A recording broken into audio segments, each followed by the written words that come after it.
बेअदबी गोलीकांड को लेकर कांग्रेस में घमासान। कैबिनेट की बैठक में ही मंत्री सुखजिंदर रंधावा ने दिया इस्तीफा। जाखड़ ने भी की इस्तीफे की पेशकश, लेकिन कैप्टन ने किया इनकार। सूत्रों के हवाले से खबर।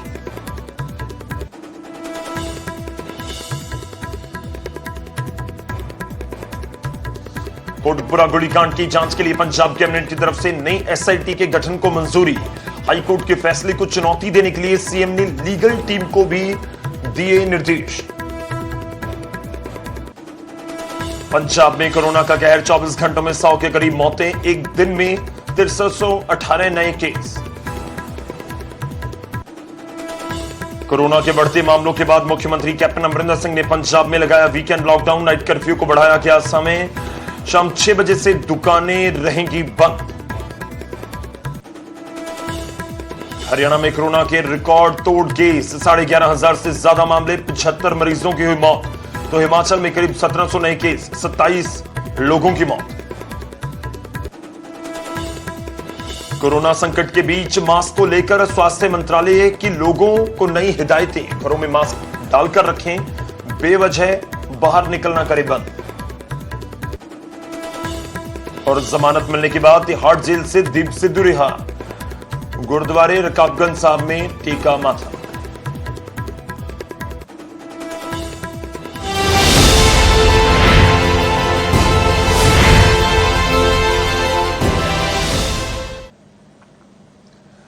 नमस्कार, स्वागत है आपका। गौरव शुक्ला मैं हूं आपके साथ न्यूज अपडेट में। सबसे पहले हम बात करेंगे आज पंजाब की। पंजाब में कोरोना के लगातार मामले बढ़ रहे हैं और इस बीच पंजाब सरकार की तरफ से सख्ती को भी बढ़ा दिया गया है। पंजाब में वीकेंड लॉकडाउन का ऐलान सरकार की तरफ से कर दिया गया और साथ ही यह भी कर दिया गया है कि अब नाइट कर्फ्यू का समय रात 9 बजे से बदलकर 3 घंटे बढ़ाकर शाम 6 बजे से कर दिया गया है। पंजाब भर में अब नाइट कर्फ्यू शाम 6 बजे से होगा। शाम 6 बजे पंजाब भर की दुकानें बंद हो जाएंगी। गांव के क्षेत्र हैं जो, वहां पर दुकानें 5 बजे बंद करने का फैसला लिया गया है सरकार की तरफ से। पंजाब में वीकेंड लॉकडाउन का फैसला लिया गया है और नाइट कर्फ्यू को भी बढ़ा दिया गया, उसमें भी समय में इजाफा किया गया है। शाम 6 बजे से दुकानें बंद रहेंगी। वहीं मुख्यमंत्री ने आम लोगों से सहायता की अपील भी की। आपको बता दें कि कैबिनेट की मीटिंग थी सोमवार को और उस कैबिनेट की मीटिंग में यह फैसला किया गया। कोविड के हालात की समीक्षा के बाद यह फैसला किया गया है। मुख्यमंत्री ये साफ कहते नजर आए कि पंजाब में कोरोना की स्थिति गंभीर ना हो, इस वजह से यह फैसला लिया गया और साथ ही उन्होंने अपील की लोगों से कि बेवजह अपने घरों से बाहर ना निकले। यह ध्यान रखें कि जब आप घर से निकल रहे हैं तो मास्क आपके मुंह पर जरूर होना चाहिए। इस चीज का ध्यान रखें, सोशल डिस्टेंसिंग का ध्यान रखें और साथ ही जो नई पाबंदियां हैं वो भी लगा दी गई।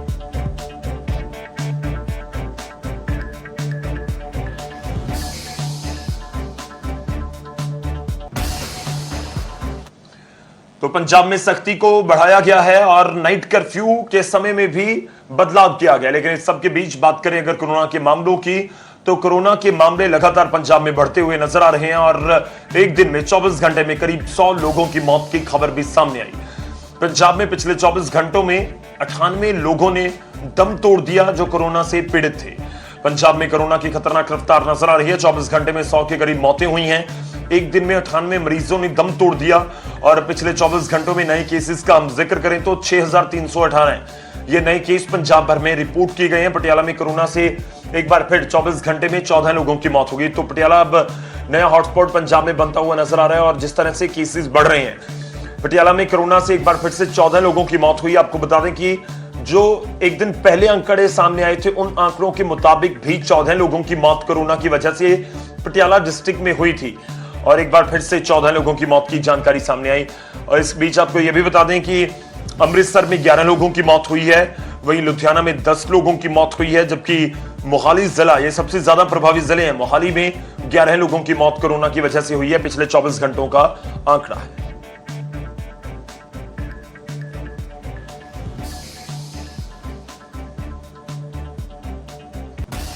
और अब बात हरियाणा की भी करते हैं। हरियाणा में भी केसेस लगातार तेज रफ्तार से, खतरनाक रफ्तार से आगे बढ़ रहे हैं और रोजाना जो केसेस आ रहे हैं उनकी संख्या बहुत ज्यादा है। 11,000 से ज्यादा मामले, 11,500 केसेस 24 घंटे में हरियाणा में रिपोर्ट किए गए हैं। 11,504 नए केसेस और 75 लोगों की मौत कोरोना की वजह से, ये हरियाणा के आंकड़े आपको बता रहे हैं। हरियाणा ने भी कोरोना के सभी रिकॉर्ड तोड़ता हुआ ये आंकड़ा नजर आ रहा है। आपको बता दें कि पिछले 24 घंटे में 11,504 नए केस रिपोर्ट किए गए हैं। एक दिन में 75 मरीजों ने दम तोड़ दिया। गुरुग्राम में 3,555 नए केस आए, जबकि 7 लोगों की मौत हो गई। वहीं फरीदाबाद में 1545 नए केस हैं, 6 लोगों की मौत हो गई। गुरुग्राम और फरीदाबाद ये दोनों सबसे ज्यादा प्रभावित जो जिले हैं हरियाणा के, ये दोनों दिल्ली एनसीआर का हिस्सा जो है, वहीं पर ज्यादा केसेस इस समय आ रहे हैं। तो 11,504 नए केसेस रिपोर्ट किए गए।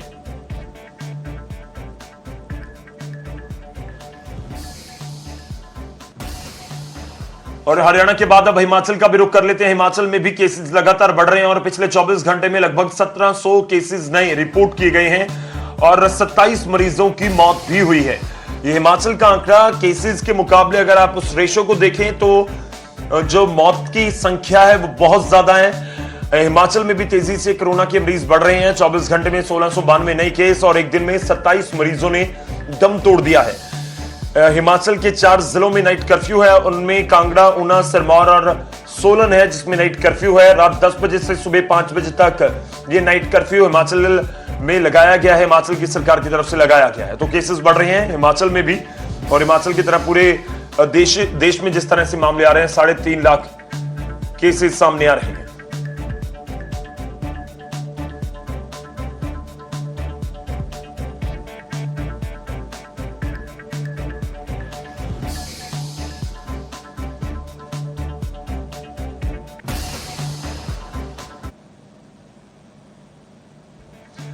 चलिएगा अब आगे बढ़ते हैं और बात होगी ऑक्सीजन की। देश में कोरोना के मामले लगातार बढ़ रहे हैं और इस बीच अस्पतालों की तरफ लोग रुख कर रहे हैं जिनको दिक्कत है। और अस्पतालों का जिक्र करें तो वहां पर बेड भर चुके हैं, अस्पताल भी अपने हाथ खड़े कर रहे हैं और ऑक्सीजन की किल्लत इस समय एक बड़ी समस्या बनी हुई है। रोहतक से खबर देखिए।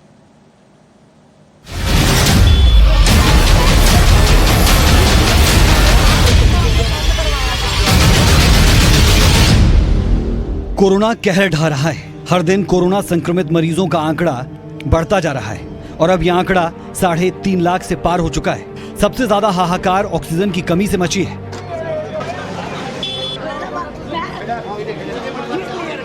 अस्पताल मरीजों से फुल है, लेकिन हालात ऐसे हो गए हैं कि अब अस्पतालों में भी हाथ खड़े कर दिए गए हैं। अस्पतालों में ना तो ऑक्सीजन बची है, ना ही मरीजों के लिए जगह। नतीजा, मरीजों की सांसें टूट रही है।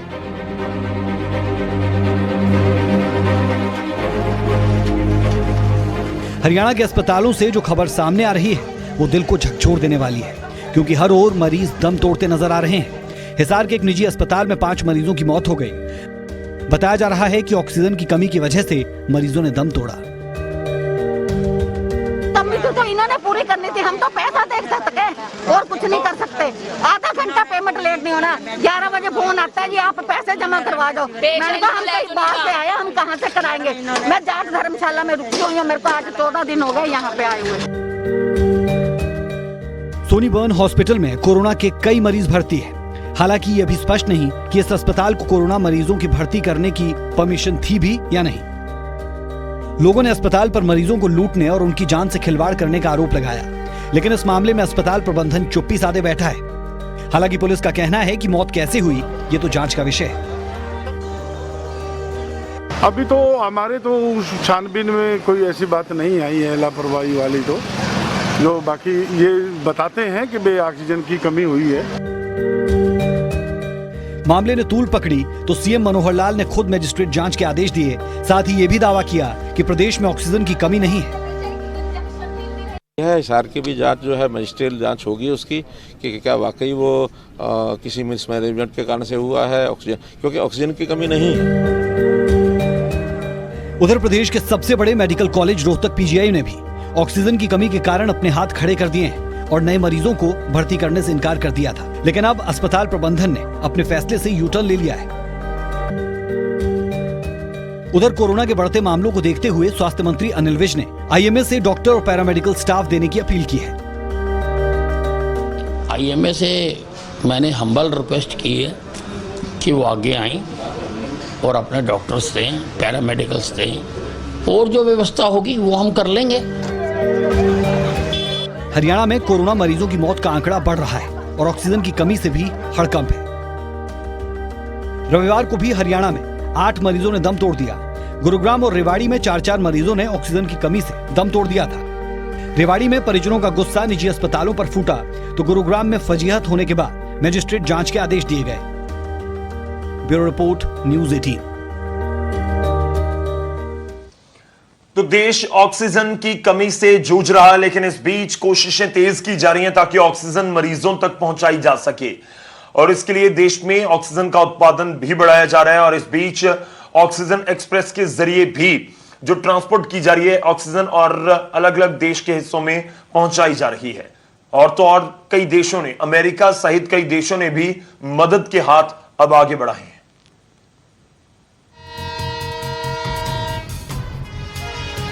उम्मीदों को रफ्तार दे रही ये ट्रेन, ऑक्सीजन की भरमार करेगी ये ट्रेन। अब नहीं, ऑक्सीजन के अभाव में नहीं उखड़ेंगी सांसें, क्योंकि ऑक्सीजन संकट को पूरी तरह से दूर करने के लिए केंद्र सरकार युद्ध स्तर पर जुट गई है। राज्यों को ऑक्सीजन एक्सप्रेस के जरिए तेजी से ऑक्सीजन पहुंचाया जा रहा है और देश भर में इसका उत्पादन भी तेज कर दिया गया है। झारखंड के बोकारो में सेल के प्लांट में दिन रात ऑक्सीजन बन रहा है। बोकारो स्टील लिमिटेड के प्लांट में भी तेजी से ऑक्सीजन का उत्पादन हो रहा है। ऑक्सीजन उत्पादन के लिए इंदौर के प्रथमपुर में सिर्फ 11 दिनों में ही प्लांट तैयार कर लिया गया है। छत्तीसगढ़ में भी अभी 29 प्लांट के जरिए पूरी क्षमता से उत्पादन हो रहा है। भिलाई के 2 ऑक्सीजन प्लांट से 9 राज्यों को सप्लाई भी की जा रही है। भारत में जहां जहां उत्पादन हो रहा है वहां से कमी का सामना कर रहे राज्यों में ऑक्सीजन की सप्लाई की जा रही है। देश में बढ़ते ऑक्सीजन संकट पर अब दुनिया से भी मदद के हाथ बढ़े हैं। ब्रिटेन के पीएम बोरिस जॉनसन ने भारत को पूरा साथ देने का वादा किया है। ब्रिटेन भारत को तुरंत 600 मेडिकल इक्विपमेंट्स भी भेज रहा है। इनमें ऑक्सीजन कॉन्सेंट्रेटर्स भी शामिल है। भारत में मेडिकल ऑक्सीजन कैपेसिटी बढ़ाने के लिए फ्रांस और जर्मनी ने तैयारी कर ली है। सिंगापुर ने ऑक्सीजन कंसंट्रेटर्स और दूसरे मेडिकल इक्विपमेंट्स भारत भेजे हैं। ईरान संकट के समय भारत को तकनीकी मदद देने के लिए तैयार है। अमेरिकी राष्ट्रपति जो बाइडेन ने कहा है कि वो भारत की मदद के लिए तैयार खड़े हैं। यूएस ने वैक्सीन उत्पादन के लिए कच्चे माल भारत को सप्लाई करने का फैसला लिया है। अमेरिका भारत को तुरंत ऑक्सीजन और उसे जुड़ी सप्लाई देने का विकल्प भी ढूंढ रहा है। अमेरिका मदद के लिए एक्सपर्ट की एक टीम भी भारत भेजेगा। इसके अलावा पीएम मोदी देश के हर जिले में पीएम केयर्स फंड से ऑक्सीजन प्लांट लगवाने का फैसला पहले ही ले चुके हैं। यानी धीरे धीरे ऑक्सीजन संकट पर लगाम लग जाएगा और ऑक्सीजन की कमी से लोगों की जान नहीं जाएगी। Bureau report, news 18 network. तो देश में ऑक्सीजन के उत्पादन को बढ़ाया जा रहा है और जो देश है विदेशों से भी मदद भारत पहुंच रही है। उम्मीद है कि जल्द ही जो हालात हैं वो सामान्य हो जाएंगे। तो कोरोना की वजह से बढ़ रहे मामले, ऑक्सीजन की कमी, बहुत तरह की नकारात्मक खबरें हमारे सामने हैं और कहीं ना कहीं दिक्कत लोगों को इनसे हो रही है। लेकिन इस बीच करनाल के एक परिवार से आपको मिलवाते हैं जो कोरोना के जंग को जीत चुका है और उन लोगों के लिए भी प्रेरणा स्रोत है जिनको लग रहा है कि कोरोना काल से बाहर आना मुश्किल है। और किस तरह से परिवार ने इस पूरी जंग को जीता, ये रिपोर्ट देखिए।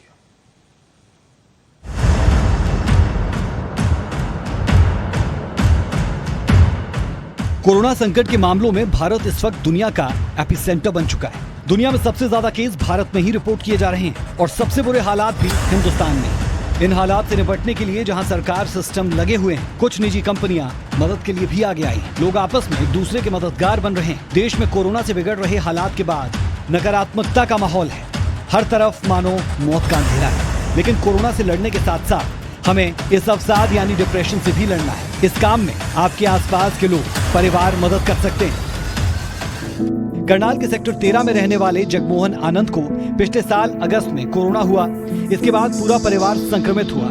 यहाँ तक कि उनके घर में काम करने वाली मेड भी कोरोना पॉजिटिव हुई। लेकिन उस मुश्किल घड़ी में उन्होंने और उनके परिवार ने हिम्मत दिखाई, घबराए नहीं बल्कि सभी सदस्य अलग अलग क्वारंटीन हुए, अपनी शारीरिक और मानसिक सेहत का ध्यान रखा और 21 दिन में कोरोना से जंग जीत गए। कोरोना को हराने के बाद ये परिवार उन मरीजों के लिए उम्मीद बन गया जो कोरोना होने के बाद डिप्रेशन में आकर आत्महत्या जैसे कदम उठाने की सोच रखते हैं। ये परिवार खुद कोरोना संक्रमितों से बात कर उनका हौसला बढ़ाते हैं। ये सिखाते हैं कि वो कैसे कुछ सावधानियां रखकर ही घर पर ही ठीक हो सकते हैं। जब कोरोना जैसी वैश्विक महामारी ने पूरे विश्व को अपने आगोश में लिया और भारत देश भी इससे अछूता नहीं रहा, तो पिछले वर्ष 18 अगस्त को मुझे पहले कोरोना हुआ, उसके बाद मेरी धर्मपत्नी, फिर मेरे बेटे, उसके बाद घर पे काम करने वाले हमारे जो सहयोगी हैं, कुक हैं, मेड हैं, उन सबको ये कोरोना हुआ। लेकिन बीमारी ये महामारी नहीं थी, उससे जूझने का जज्बा जब एक इस प्रकार में था कि एक बार तो ये लगने लगा था कि जीवन ही समाप्त हो गया है। लेकिन 21 दिन तक हमने अलग अलग कमरों में रह करके इस जंग पर काबू पाया। पूरा हमने परहेज़ किया, यहाँ तक कि डिस्पोजल में हम लोगों ने खाना खुद ही बनाते थे, खुद ही खाते थे। और सवेरे उठ कर के नियमित रूप से हम लोगों ने योग किया। उसके बाद योग करने के बाद हमारी दिनचर्या ऐसी रही कि हम और जो भी डॉक्टर्स ने, जो हमारे यहाँ मेडिकल ऑफिसर्स ने जो दवाइयाँ प्रिस्क्राइब की हुई थी, उन दवाइयों का हमने निरंतर सेवन किया। सबसे यही कहना चाहूँगी कि पैनिक बिल्कुल भी मत होए, क्योंकि हमने भी कोविड का मुकाबला करा है, लेकिन अपने आप को स्ट्रॉन्ग कर कभी भी हम पैनिक नहीं हुए और एक दूसरे को सपोर्ट करते रहे। परिवार के पूरे सदस्यों को, सब अपने अपने रूम में क्वारंटीन थे, लेकिन फिर भी हमने अपने आप को पैनिक नहीं होने दिया और हम रेगुलर योग करते रहे और स्टीम दिन में 4-5 बार लेते रहे। स्टीम में हम लेते रहे तुलसी की स्टीम और अपना काढ़ा पीते रहे और विटामिन सी की टैबलेट लेते रहे। और मतलब कि मुझे तो 1 हफ्ते तक इसका असर रहा मेरे शरीर में, लेकिन फिर भी मैंने अपने आप को मजबूती से। ऐसा ही एक परिवार है प्रवेश गाबा का, जो खुद कोरोना पॉजिटिव हुए थे। घर में रहकर ही 14 दिन में इस महामारी को मार भगाया था। आज वो बाकी मरीजों की इस वायरस से लड़ने में मदद करते हैं, उन्हें हिम्मत देते हैं। था तो मैंने इस जंग को घर में रहते हुए ही जीता था। सबसे बड़ी बात यह है भी अगर कोविड हो गया तो उससे घबराने की कोई बात नहीं है और घबराएं ना। बेसिकली क्या, पैनिक क्रिएट ना करें। तो इसको घर में रह के भी हम इलाज कर सकते हैं। तो जिस तरह से मैंने मतलब जब मेरे को कोरोना हुआ था तो मैंने घर पे ही अपने को रह के अपने क्वारंटाइन करके 14 दिन और मैंने अपने आप को वहीं घर में ही ठीक किया। तो ये जंग हम सब ने मिलकर लड़ी, तो उसमें घबराने की ज़रूरत नहीं थी। 14 दिन हमने इनको क्वारंटाइन रखा और अच्छे से इलाज किया। तो सभी ने, परिवार ने मिलजुल के पूरे सहयोग से इस जंग को लड़ा, इस जंग को हमने जीता है। आज वो बड़े भाई साहब बिल्कुल ठीक हैं। तो सभी को एक मैसेज भी जाता है इस इनके क्वारंटाइन करने से, उनको जो इन्होंने योगा की, जो इन्होंने उस दौरान खाने पीने में जो परहेज रखा, तो लोगों में एक संदेश भी जाता है कि ये सब चीज़ें करने से 2 गज की दूरी और मास्क भी ज़रूरी है। कि आज हम मतलब इस चीज़ का पालन करेंगे कि मास्क लगाना है। लोग इसकी लापरवाही ज़्यादा करते हैं और इस दूरी को बना के रखें, मास्क लगा के रखें और ये परहेज करके रखें, तो नो डाउट हम इन चीज़ से कामयाब हो सकते हैं, हम जीत सकते हैं इसे।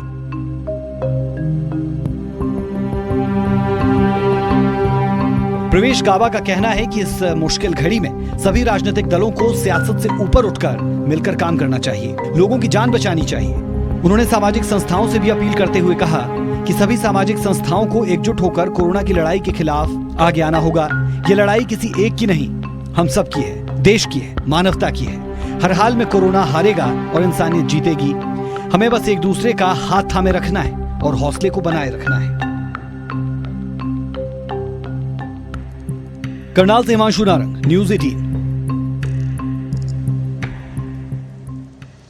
तो यह परिवार मिसाल है कि किस तरह से कोरोना के खिलाफ जंग जीती जा सकती है। हमें अपने स्तर के ऊपर भी बहुत सारे कदम उठाने होंगे, चाहे छोटे छोटे हों, मास्क हो, सोशल डिस्टेंसिंग हो, और इनसे हम कोरोना को मात दे सकते हैं। चलिए आगे बढ़ते हैं और अब बात करेंगे हिमाचल प्रदेश की। हिमाचल प्रदेश में एंट्री को लेकर जो एक कंफ्यूजन वाली स्थिति थी, उसे मुख्यमंत्री जयराम ठाकुर ने दूर कर दिया, स्थिति स्पष्ट कर दी है। आपको बता दें कि जो भी हिमाचल प्रदेश आ रहा है उसको RT-PCR नेगेटिव रिपोर्ट लानी जरूरी होगी। यहां बाहरी राज्यों से बाहरी राज्यों के लोगों के हिमाचल में एंट्री को लेकर जारी आदेशों को लेकर सीएम जयराम ठाकुर ने स्थिति साफ कर दी है। पर्यटकों सहित बाहरी राज्यों से लोगों को हिमाचल में आने के लिए आरटी-पीसीआर की नेगेटिव रिपोर्ट लानी होगी। साथ ही बिना कोविड ई पास के हिमाचल में एंट्री की मनाही है। जो बिना रिपोर्ट के आएगा उसको क्वारंटीन होना पड़ेगा और 72 घंटों के भीतर उसका टेस्ट किया जाएगा। सीएम ने साफ किया कि बॉर्डर पर किसी भी तरह की चेकिंग नहीं होगी। रिपोर्ट की चेकिंग की जिम्मेदारी स्थानीय स्तर पर गठित टास्क फोर्स की होगी। सीएम ने कहा कि किसी को आने से रोका नहीं जा रहा है, चाहे वो हिमाचल का रहने वाला नहीं भी है, लेकिन नियमों की पालना करनी होगी। क्वारंटीन से लेकर टेस्ट संबंधी तमाम नियमों की पालना करनी जरूरी है।